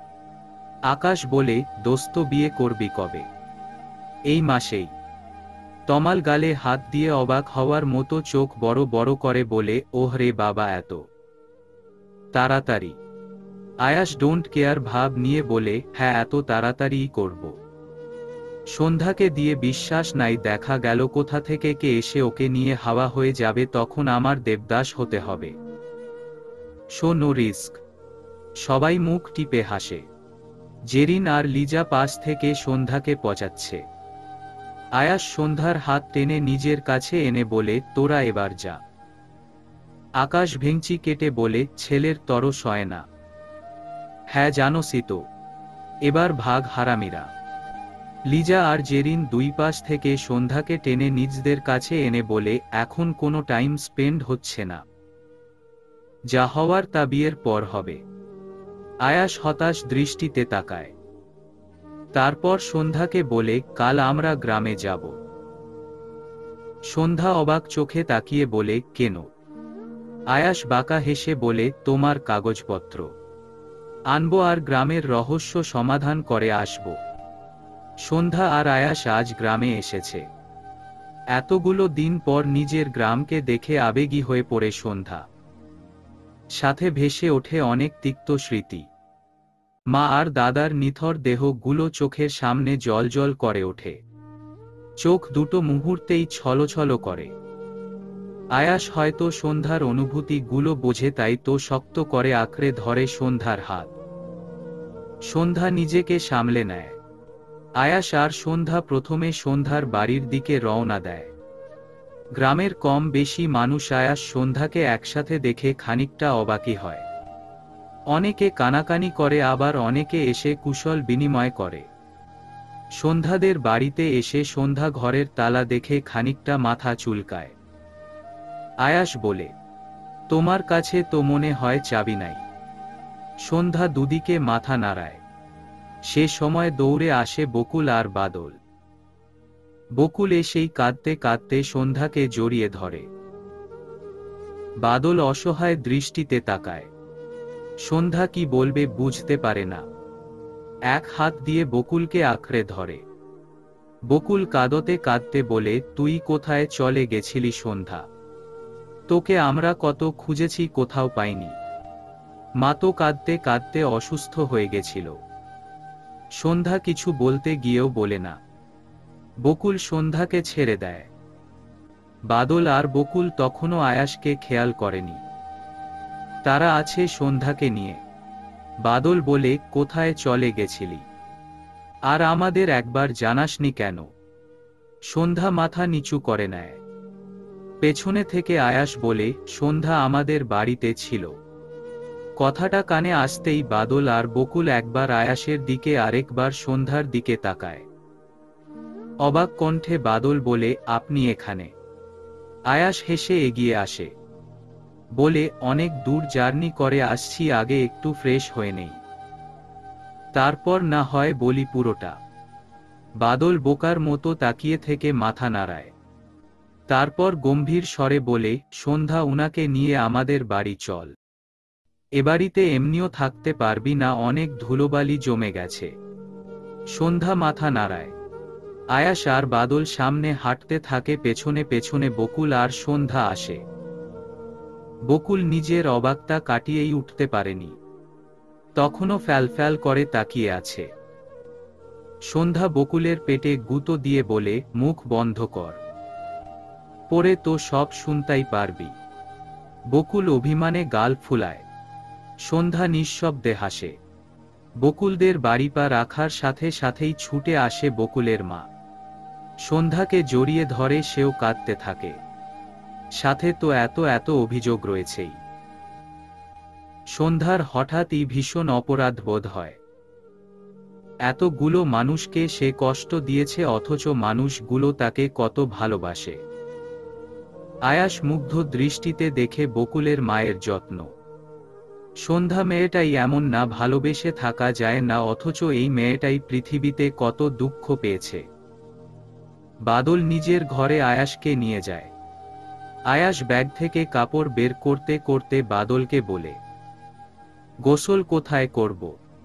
আগের বার তো চেয়ারম্যান আঙ্কেলের বাড়িতে ছিলাম, ওখানে ওয়াশরুম ছিল।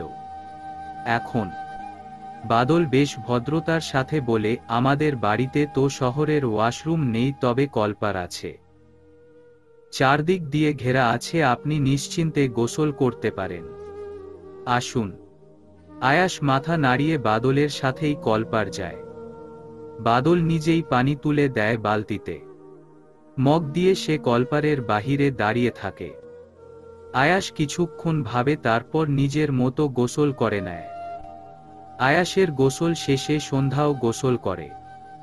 গোসল শেষে বের হতেই বকুলের মা আয়াস আর সন্ধ্যাকে খেতে ডাকে।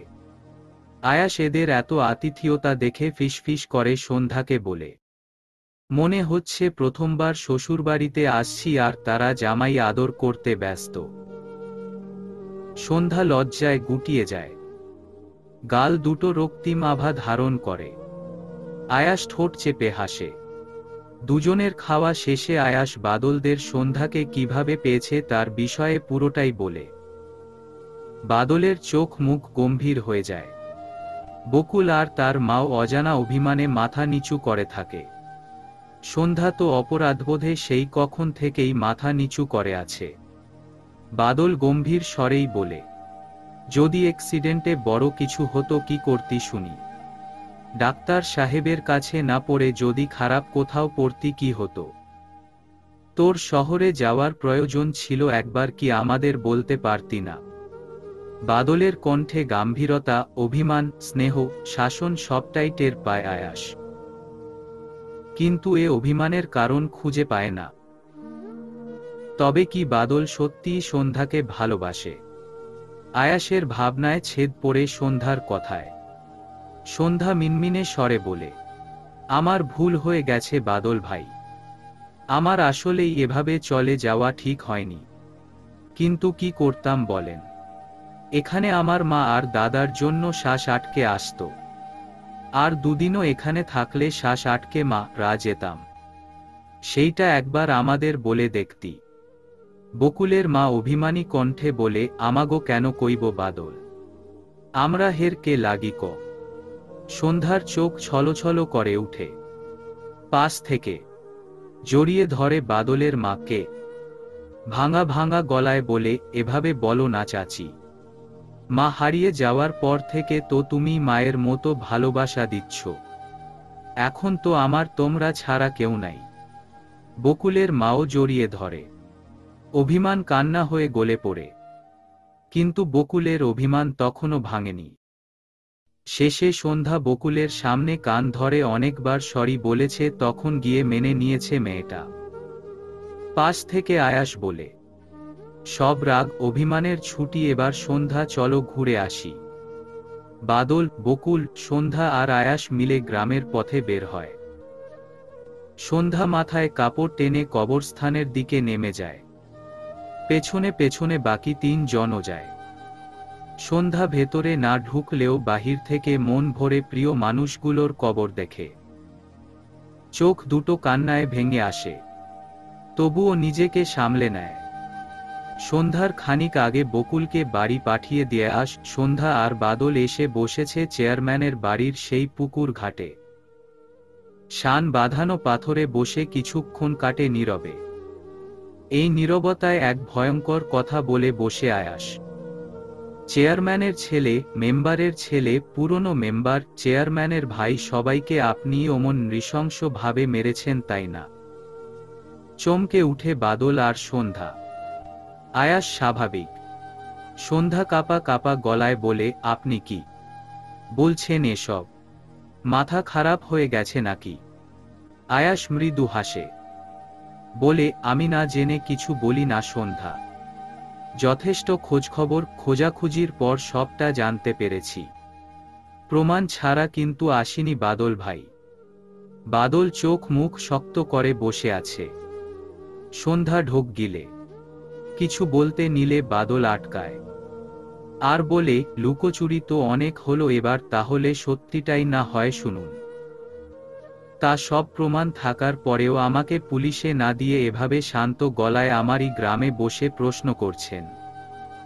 আয়াস বাঁকা হাসে, বলে, যারা মারা গেছে তারা একটাও মানুষ ছিল না, তাই আপনাকে পুলিশে দেওয়ার অত তাড়া নেই আমার। আমি শুধু কারণগুলো জানতে চাই, তারপর না হয় ভেবে দেখব আপনাকে পুলিশে দেওয়া যায় কিনা। বাদল তাচ্ছিল্যের সুরে হাসে। সন্ধ্যা আনমনা হয়ে তাকিয়ে থাকে বাদলের মুখের দিকে। বাদল বলতে শুরু করে, নয়না ছিল সন্ধ্যার ফুফাতো বোন। আমার কিশোর যৌবন পুরোটাই কাটে ওই মেয়ের মুগ্ধতায়। তার সন্ধ্যার মতো এত বেশি সৌন্দর্য ছিল না, তবুও সে ছিল অসম্ভব মায়াবতী এক মেয়ে। নয়নাকে আমি ভালোবাসি বলার পর সেও সায় দেয়। বেশি না হবে 6 মাস আগের কথা। সেদিন সন্ধ্যা আর মুন্নি প্রাইভেট পড়তে যায়নি। সোনিয়া আর নয়না গেছিল। ভাগ্যবশত ফিরতে ফিরতে সন্ধ্যা হয়ে যায়। আর সেদিন জানোয়ারগুলো আমার প্রণয়িনী আর আমার বোনের মতো মেয়েটাকে গলায় এসে কথা আটকে যায়। সন্ধ্যার চোখ ততক্ষণে রক্তবর্ণ ধারণ করেছে। রাগে তার পুরো শরীর কাঁপতেছে। আয়াস লক্ষ্য করে সে কাঁপুনি। শক্ত করে ধরে সন্ধ্যার হাত। বাদল আবার বলতে শুরু করে, সোনিয়া আর নয়নার বাবা মা যখন এ গ্রামের কাছে বিচার চাই তখন তারা আশাহত হয়। গ্রামের কুত্তা গুলা তখন টাকার লোভে অন্ধ হয়ে গিয়ে ওদেরকে যাতা ভাষায় গালি দেয়। পুলিশের কাছেও গেছিল, কোনো লাভ হয়নি। সেখান থেকেও গায়ে খারাপ মেয়ের তকমা লাগিয়ে বাড়ি ফেরে দুজন। কপাল এতটাই খারাপ ছিল যে সে সময় ছিলাম আমি শহরে। এসব কিছুই আমি জানতাম না। ভালোবাসার মানুষটাকে যে বুকে শক্ত করে আঁকড়ে ধরে বলবো, তুমি একটুও ভেঙে পড়ো না, আমি সবসময় তোমার পাশে আছি, আমি তোমাকে ভীষণ রকম ভালোবাসি, এটুকুও বলার সুযোগ পাইনি। তার আগেই নয়নার সাথে সাথে সোনিয়াও একটা গাছের ডালের সাথে নিজেদের ঝুলিয়ে দেয়। বকুল সেদিন মোড়ের ফোন থেকে আমাকে ফোন করে জানায় এসব শোনার পর এতটাই শকড হয়ে গেছিলাম যে আমি সাথে সাথে সেন্স হারায়। রুমমেট হসপিটালে নেয়। শহর থেকে ফিরতে ফিরতে ততক্ষণে নয়নার লাশ কবরের উদ্দেশ্যে নিয়ে যাওয়া হচ্ছে। এখানেও ওই শয়তানগুলো ব্যাগরা দিয়েছিল, ওদের কবর দিতে দেবে না বলেছিল। কিন্তু নয়নার বাবা মা আর সোনিয়ার বাবা মা ওদের পায়ে ধরে কবর দিতে নিয়ে যায়। আমি শেষবারের মতো আমার নয়নাকে দেখতেও পারিনি। সোনিয়া সারাদিন ভাইয়া ভাইয়া করত, সেই বোনের মতো মেয়েটাকেও দেখতে পাইনি। শুনেছিলাম সন্ধ্যা দুদিন সেন্সলেস ছিল সোনিয়া আর নয়নার মৃত্যুর পর। আমিও চুপচাপ ছিলাম। 2 দিন পর সন্ধ্যা আর রিনি এসে ডেকে নিয়ে যায় আমাকে। নয়নার ঘরে ব্যাগের ভেতর আমার জন্য একটা চিঠি রেখে গিয়েছিল। সেটাই পেয়েছিল সন্ধ্যা আর রিনি। অবাকের 7ম পর্যায়ে আয়াস। সে ধারণা করেছিল বাদলের বিষয়ে সন্ধ্যা জানে, কিন্তু এভাবে যে সেও যুক্ত আছে কল্পনাও করেনি। আবার বাদলের জন্য ভীষণ খারাপ লাগা কাজ করছে। বাদল চুপ থেকে আবার বলা শুরু করে, চিঠিতে নয়না তার সাথে ঘটা ঘটনাগুলো লিখে গেছিল। মেয়েটার চোখের পানির ছোপ ছোপ দাগ চিঠিতে স্পষ্ট দেখা যাচ্ছিল। জানেন, ওই জানোয়ারগুলো শুধু ওদের চরিত্রহীনা নাম দিয়ে ক্ষান্ত হয়নি। সবার অলক্ষ্যে এসে নয়না আর সোনিয়াকে বাজে বাজে কথা, বাজে বাজে প্রস্তাব দিয়ে গেছে। এমনকি ওই পুরনো মেম্বার শালা কুত্তার বাচ্চাও আমার নয়নার দিকে হাত বাড়িয়েছিল। এত সব সহ্য করতে না পেরে শেষমেশ এমন পদক্ষেপ নেয়। এমন হাজার হাজার মেয়ে আছে যারা প্রতিদিন ধর্ষণের শিকার হয়ে আত্মহত্যার পথ বেছে নেয়। সেদিন মাথায় রক্ত উঠে গেল। ওদের বাঁচার কোনো অধিকার নেই। মাথায় শুধু এটাই চলছিল, ব্যাস সেদিন রাতেই ওদের দেহ থেকে গলা আলাদা করে দিলাম। টুকরো টুকরো করে ফেলে রাখলাম সেই গাছ তলায় যেখানে সোনিয়া আর নয়না আত্মহত্যা করেছিল। মনে মনে প্রচুর শান্তি পেয়েছিলাম সেদিন। শুধু এমন দুইজন সোনিয়া নয়না না, অনেক মেয়ের সাথে এরা খারাপ করেছে, মেরে ফেলেছে। সে হিসেবে অনেকগুলো মেয়ের জীবন বাঁচিয়ে দিলাম। প্রশান্তির হাসি হাসে বাদল। গায়ে কাটা দিয়ে ওঠে বাদলের এক একটা বাক্য। আয়াস কি বলবে বুঝতে পারে না। সে জিজ্ঞাসু দৃষ্টিতে তাকিয়ে ফের শুধায়, মুন্নিকে কেন মেরেছেন? বাদলের চোখ মুখ রাগে পরিণত হয়। দাঁতে দাঁত চেপে হাত মুঠ করে বসে থাকে। পাশ থেকে সন্ধ্যা বলে, বিশ্বাসঘাতকদের বেঁচে থাকার অধিকার নেই শহুরে ডাক্তার। সন্ধ্যা দাঁতে দাঁত চেপে বলে, কি করেনি? বন্ধু নামের কলঙ্ক ও নারী নামের কলঙ্ক। একটা মেয়ে হয়ে আরেকটা মেয়ের সর্বনাশ করতে ওস্তাদ একদম। আজকে ওই মেয়ের জন্য আমাদের নয়না আর সোনিয়া আমাদের মাঝে নেই। বিশ্বাসঘাতক একটা। সন্ধ্যার কথা শেষ হতেই বাদল বলে, যেদিন মেম্বারের ছেলে আর চেয়ারম্যানের ছেলেকে মেরেছি সেদিন ওরা স্বীকার করে যে ওদের সোনিয়া আর নয়নার সাথে এসব করতে উৎসাহ দিয়েছিল মুন্নি। কথাটা শুনে মাথায় বাজ পড়ার মতো হয়েছিল। মুন্নি আমাকে পছন্দ করত, সে নয়নার সাথে আমার সম্পর্কটা মানতে পারেনি, তাই এসব করেছে। রাগে ঠিক করলাম পরের দিনই ওর মাথা কেটে নিব। কিন্তু আফসোস, ও সেদিনই গ্রাম ছেড়ে চলে গেল। আমি সামলে নিলাম নিজেকে।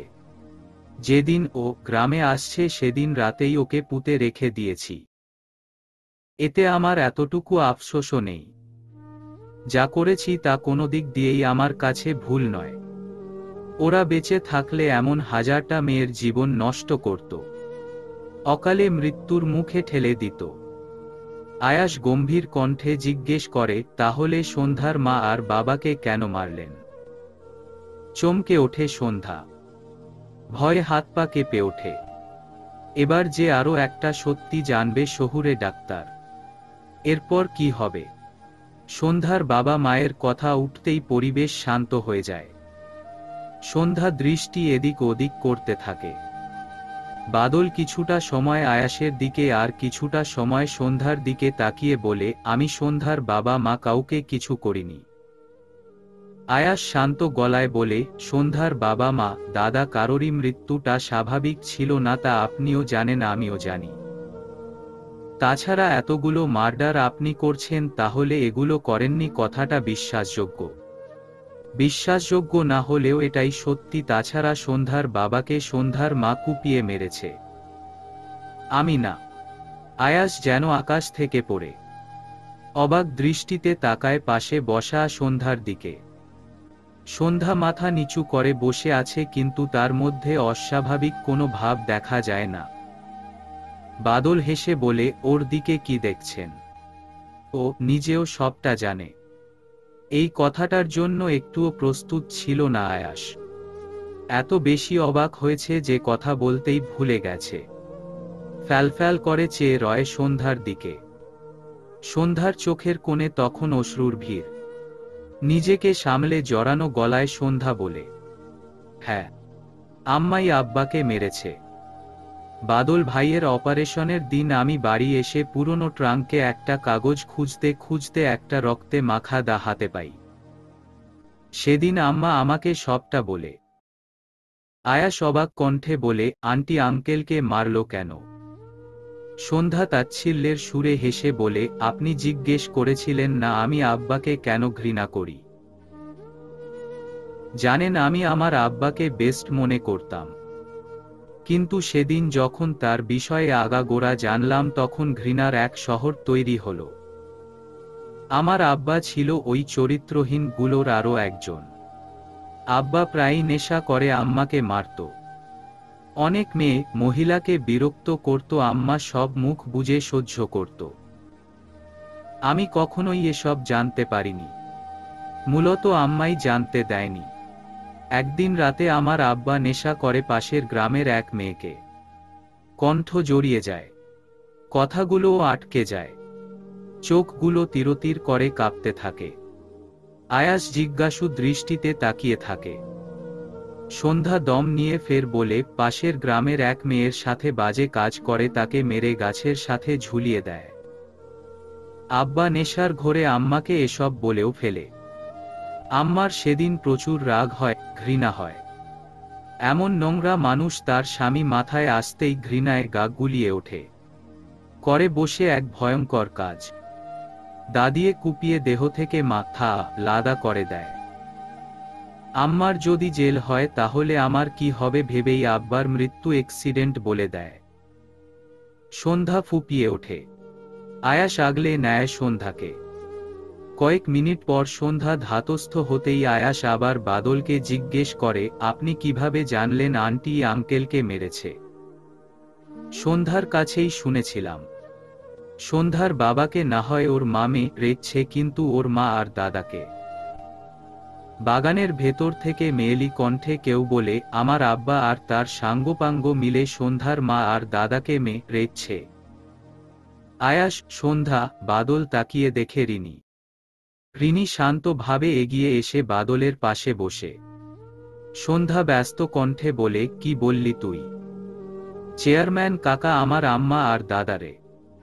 রিনি দীর্ঘশ্বাস নেয়, বলে, হ্যাঁ, আমি আব্বার মুখে নিজে শুনছি।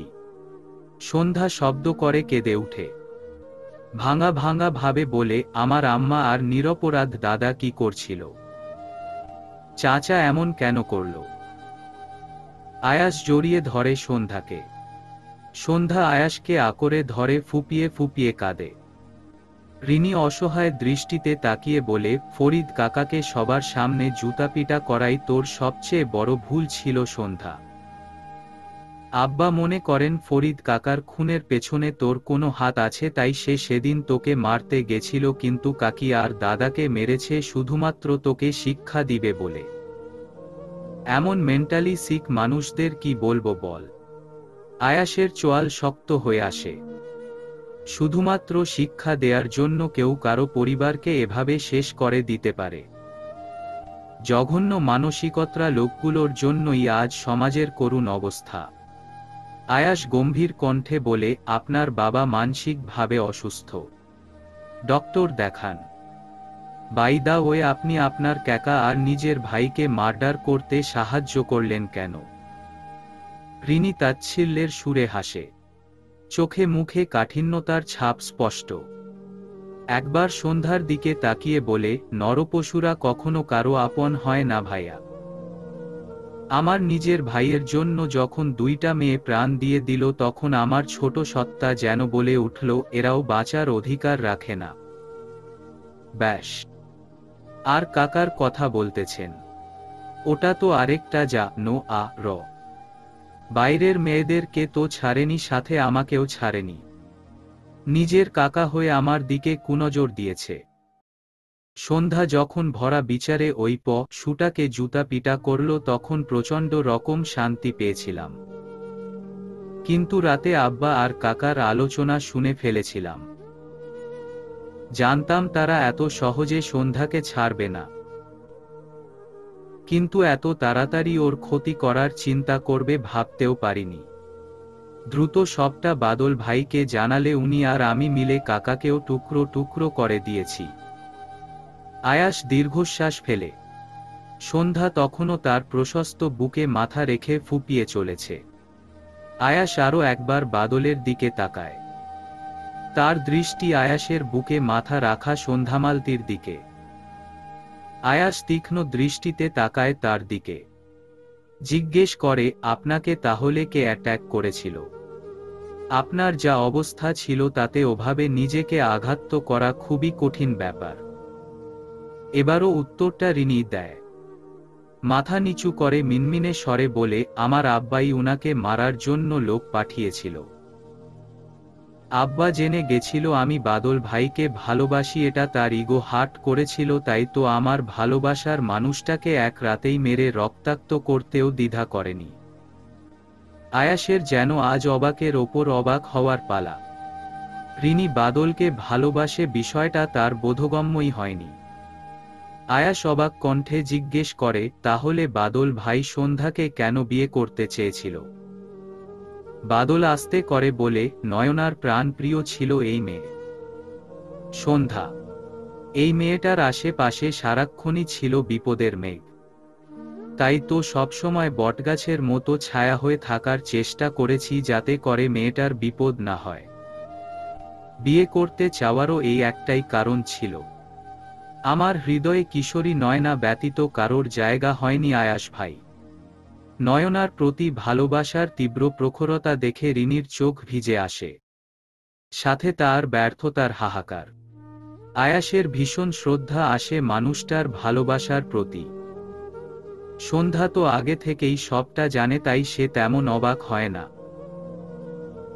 তবে বরাবর নয়নার প্রতি বাদলের ভালোবাসা দেখে সম্মান, শ্রদ্ধা বেড়ে যায়।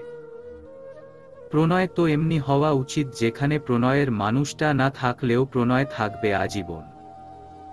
পুরোটা জুড়ে না থাকলেও অন্তত এক কোণে সন্তর্পণে ভালোবাসাটা থাকুক চিরকাল। চারদিকে আজানের শব্দে সবাই চুপ করে যায়।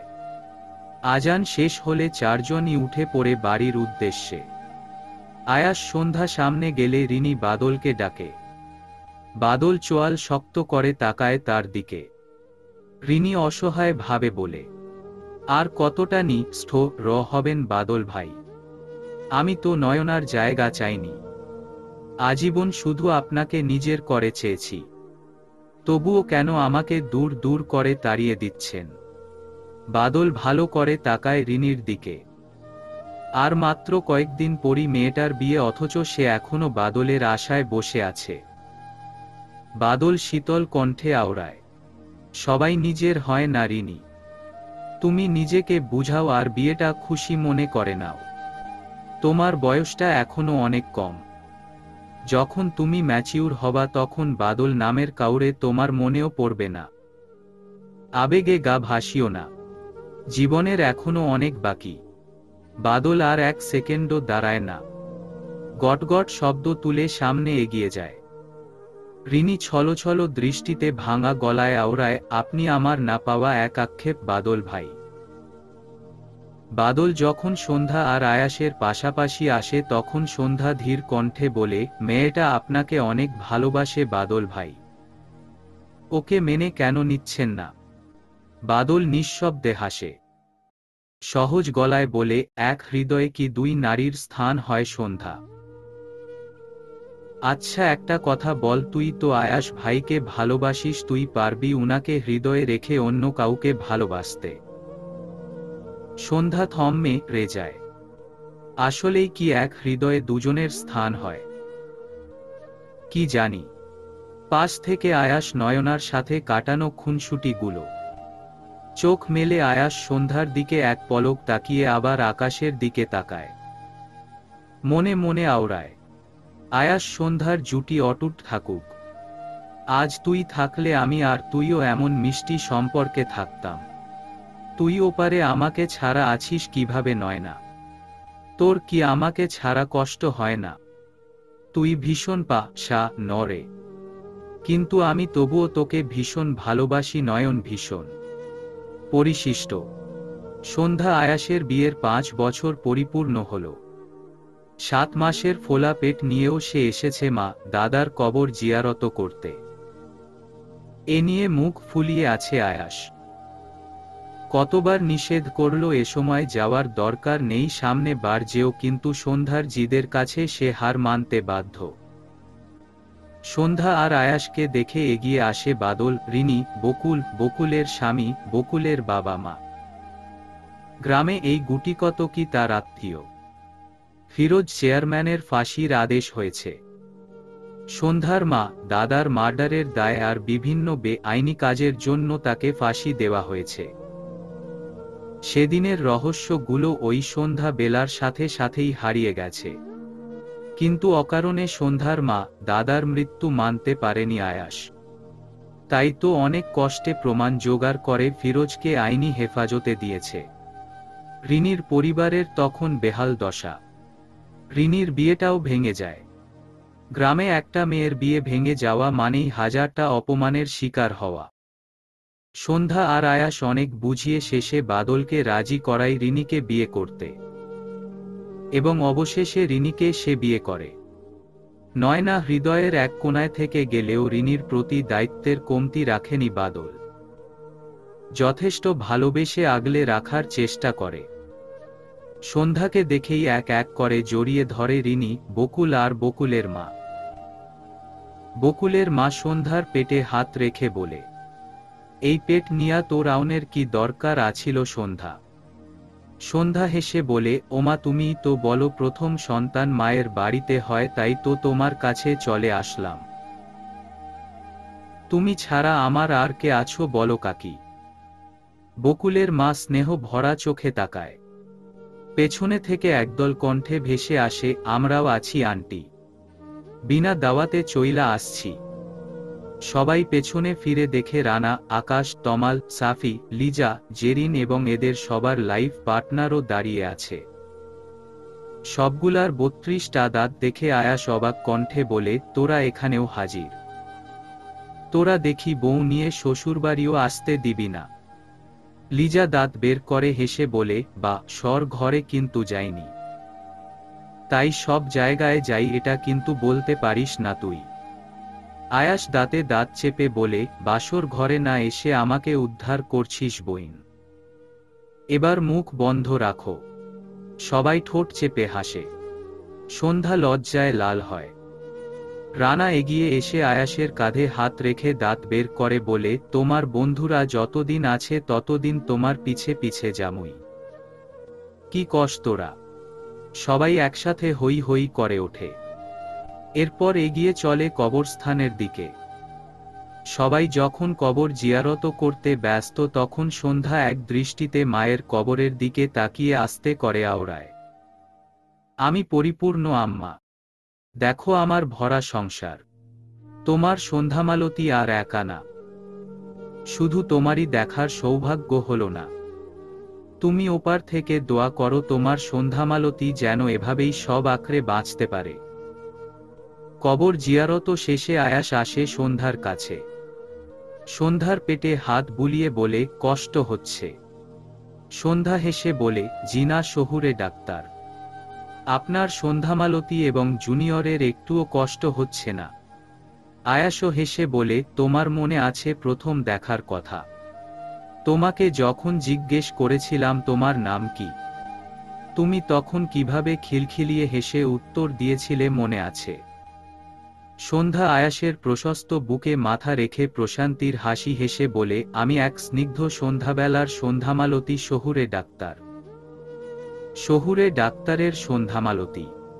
সমাপ্ত।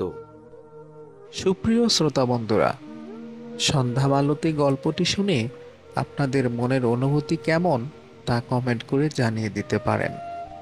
এছাড়াও এরকম নতুন নতুন রোমান্টিক ভালোবাসার গল্পগুলো আমাদের চ্যানেলে প্রতিদিনই আপলোড করা হয়ে থাকে। তাই গল্পগুলো মিস করতে না চাইলে অবশ্যই আমাদের চ্যানেলটি সাবস্ক্রাইব করে রাখুন এবং পাশে থাকা বেল আইকনটি অন করে দিন। ধন্যবাদ সবাইকে।